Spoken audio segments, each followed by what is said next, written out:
How's it going, guys? It's Daniel, Mr. Cuervo Racing. Today we're talking about fuel customs intake installation on our 2020 Raptor 700. This video will apply exactly for the 2015 and up. It will also apply for the 06 through 14 with small variances over the years. So most of these change or installation procedures can be applied to the earlier years. Quick overview of what you get out of the box. Air filter kit, filter outerwears, main intake tube. You will get a Y connector, a boot adapter, main bracket, accessory bracket, two 90-degree fittings, a straight fitting and hose that is normally pushed into there, as well as a hardware pack. So where we are at with this bike right now, our overview a few things. Let me grab this. Okay, so this bike is all stock, and I'm going to show kind of what went on so far to give you an idea where we're at. So on this bike, it does have the AIS test block plate on the head. The electronic valve back here has been capped, and this hose you just saw me place back in there went to there. It has been pulled out. Now this hose went underneath, connected to the top of the intake. That's the factory setup. I do use this hose in the installation, so we do retain that. If you don't have that, you can choose to do it a different way, but I like to use that hose or similar size hose for this installation procedure. So coming off of the factory intake were a few different hoses. I'll show you what those are, and you can know what I'm talking about when I refer to them. So the first one here, coming down from your starter area, this hose is your crankcase vent hose. Another hose in this area goes to the idle air control valve, which is on the bottom of the throttle body. So when I say bottom of the throttle body, that's this fitting here. And the other hose I just explained went to the AIS valve. So coming back over here, so a few different steps we're going to run through. I'm not going to show you exactly every single step. I'm just going to explain it. So you pull the air temp sensor out of the factory intake, which came out of this hole. I like to use silicone on this, black RTV. Put some silicone around the bottom of it, push it into this, let it seat up, put this bracket over the top of it. They do include a O-ring. I don't use that O-ring, just the RTV. The way I prefer to do it, I don't use this bracket. You can, it is built to use there. If you don't have your factory airbox, then you'll need to use that bracket. But what I like to do on them is I cut the factory airbox. I cut a section out of it using a oscillating tool. Use a cutoff wheel grinder. Basically, I am cutting the ECU mount out of there. Clean it up. That way I have mounting for the plastic undertail, and then the ECU is mounted exactly in the factory orientation. So I will reuse that piece. This one, as it sits, goes in the trash or whatever you want to do with it. I don't use that.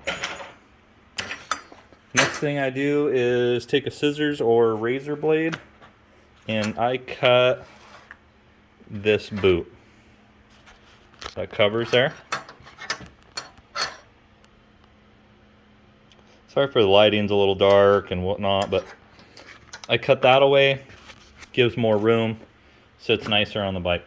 Now I also cut the rubber cover off of the air temp sensor end. That gives me a little bit more room for installation. And all right, I hope you're following me so far. We will go from here as far as hose routing, which most people are confused about. So if you're deleting the AIS system or getting rid of that, this is how this video will correspond. All right, so next thing we're doing is we're installing the bracket onto the right hand side that's going to hold the rear tail light assembly. So if you look down here, I've also reinstalled the ECU mount, the side of the airbox that I cut off. That all goes back on with factory hardware. On the right hand side fender bracket, I am using supplied bolt and washer. It's going to go on there like that. I am also using the factory shoulder washer. Is going to go for the plastic, so don't crush the plastic. A bolt, nut, and washer that is going to go on that side.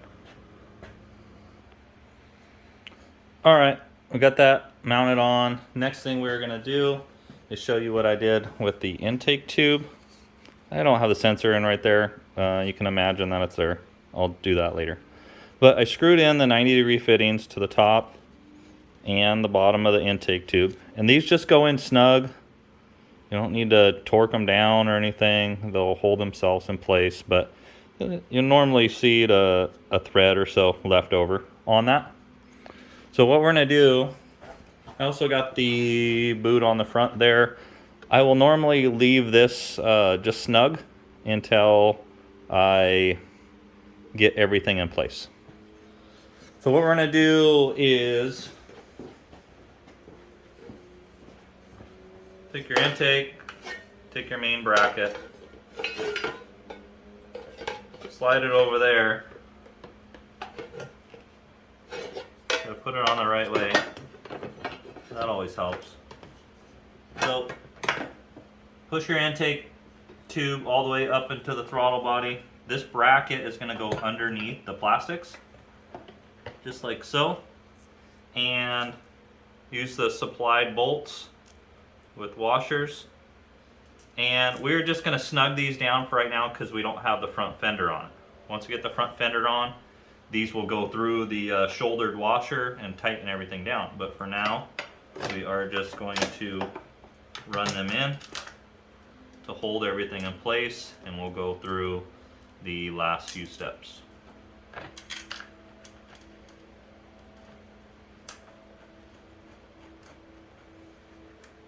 All right, we got that.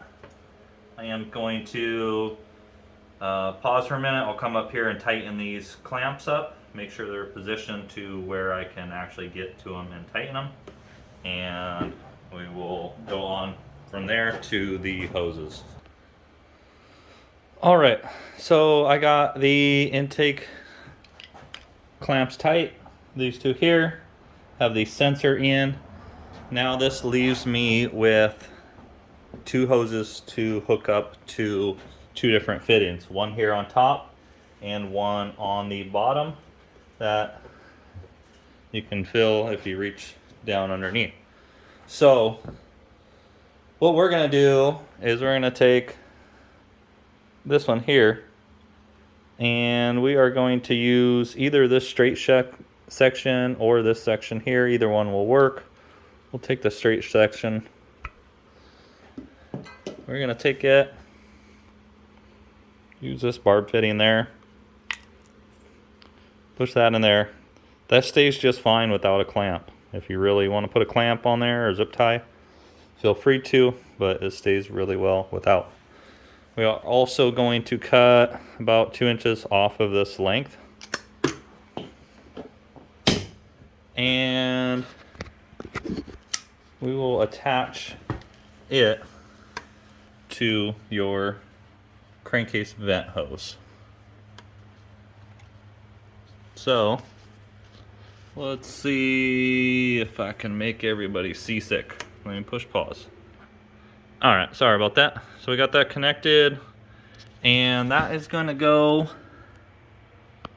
underneath to that bottom barb fitting. So that will be very hard to show you on camera, but crankcase to lower fitting on the intake. All right, you can kind of see that down under there. So the next hose we got to hook up is the top fitting, and it is going to go to the throttle body, the idle air control valve.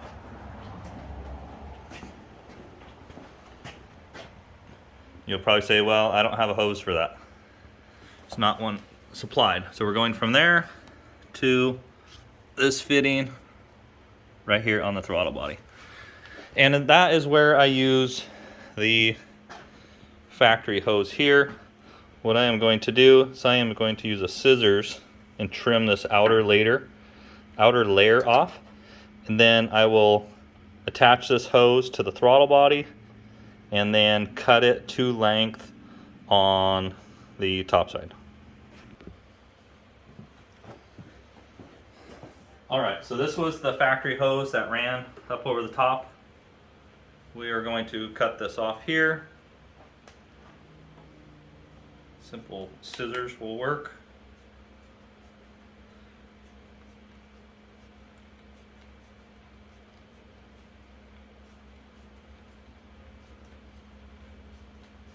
And we're almost to the end of this installation. Putting a filter on, clamping it down. If you have an Airbox version, you'll skip a few steps, have a few additional steps. Nothing too crazy, but you will not have to cut your factory airbox. That ECU will mount right onto there, and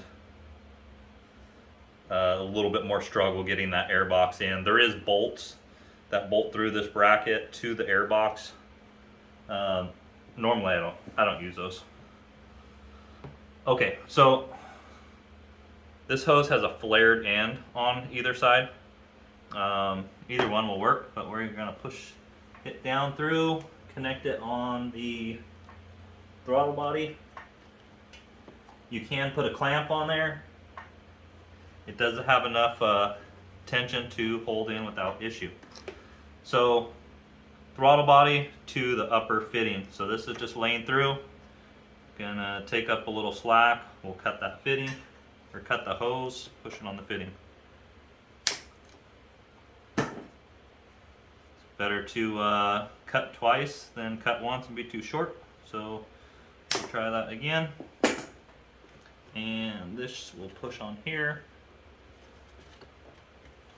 We'll get a little WD-40 to help aid with that. And all right, there we go. So our intake is installed. I will put a filter on here, and that is it. So not too much confusion. It is a little bit of, I've done a lot of these, so they little things don't get to me. Some guys will struggle with it a little bit. I mean, it's normal. And give yourself a little bit extra time than you think to do it. So this filter will push on to where this clamp is pretty snug up against the bracket. It does push over a ledge on the end of the intake tube to help retain it. So that gets tightened. Your outer wears can go on. It's easier to do this intake install without your exhaust on. So only a couple bolts to pull your exhaust off, that may help you. But there we go. Intake is done. The AIS was done earlier. Get your mapping. If you need mapping, shoot us an email. Do a $25 service fee on getting mapping if you don't get the parts from us. Well, there we have it. Fuel Customs intake, the mystery that nobody knows. Everybody asks about, where do all these hoses go? 15.5 minutes later. I hope that answers all your questions. Guys with earlier model 06 through 06, 07s will have an extra T-fitting that comes off of your idle air control valve and goes a hose that goes over to your TPS. You can put a cap on that TPS fitting. It's right above your throttle position sensor there, the TPS. You can cap that and route the hose how I showed you here. If you have a Airbox version, the Airbox has a fitting on the bottom of the Airbox for your crankcase vent hose. I would normally just plug that with the supply plug there. Also, if you have, say, a 50mm throttle body and you don't have the idle air control valve, well, once again, you use that plug and plug that upper fitting. That should answer all the fitment questions. Let me know in the comments if you have something that I missed or overlooked here. There is a few different filter options. This is the standard filter. This filter, the smaller cone filter, works with the Airbox version or non-Airbox version. Sometimes I will use the larger, what we call the YFZ filter, and is a little bit larger diameter. A motor that's built up quite a bit might see a little bit of difference. And lastly, the power cone end filter. I do not prefer that filter. I have not seen gains on this particular model bike. Some of the other bikes will see gains on it. On the 700, I have not seen gains with that filter. So prefer this one. It's easiest to work on, maintain, most common. The YFZ one does work as well. Sometimes those get supplied if these are out of stock. So this is how this kit is for now, how it's been for the last probably 2 years, year and a half, something like that, with the multiple fittings. These are the screw-in fittings, so this change was done versus a push-in fitting probably about a year ago. So there you have it, guys. Long video. Thanks for watching. Thanks for calling and purchasing products. We've been struggling with inventory supply from manufacturers. Everybody's struggling right now as far as getting parts, and everybody's still pretty overwhelmed. So give us a little bit to get back to you on phone calls and emails, but we are working away, getting the stuff done, enjoying great products from great manufacturers. And once again, we will see you on the next one.